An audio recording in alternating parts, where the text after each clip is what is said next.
The Intelligent Investor is one of the greatest investing books of all time, but I don't know a single investor who has done well implementing Graham's published formulas. The book is full of wisdom, perhaps more than any other investment book ever published, but as a how to guide, it's questionable at best. What happened? Was Graham a showman who sounded good but whose advice didn't work? Not at all. He was a wildly successful investor himself, but he was practical and he was a true contrarian. He wasn't so wedded to investing ideas that he would stick with them when too many other investors caught onto those theories, making them so popular as to render their potential useless. Jason Zweig, who annotated a later version of Graham's book, once wrote, Graham was constantly experimenting and retesting his assumptions and seeking out what works, not what worked yesterday, but what works today.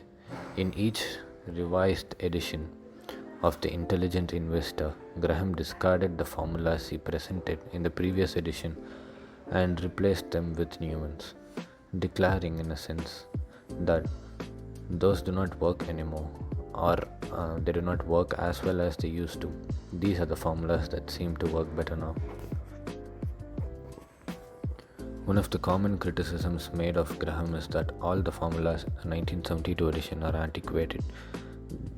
The only proper response to this criticism is to say, of course they are.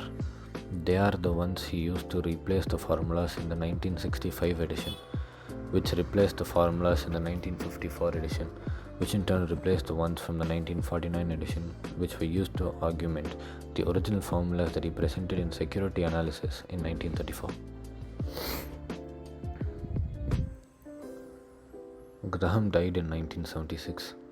If the formulas he advocated were discarded and updated 5 times between 1934 and 1972, how relevant do you think they are in 2020 or will be in 2050? Just before he died, Graham was asked whether detailed analysis of individual stocks, a tactic he became famous for, remained a strategy he favored. He answered, in general, no.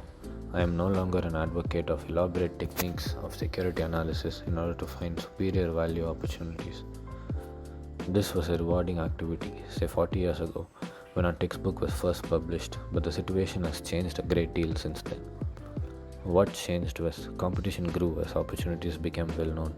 Technology made information more accessible, and industries changed as the economy shifted from industrial to technology sectors, which have different business cycles and capital uses.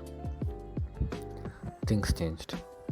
An interesting quirk of investing history is that the further back you look, the more likely you are to be examining a world that no longer applies today.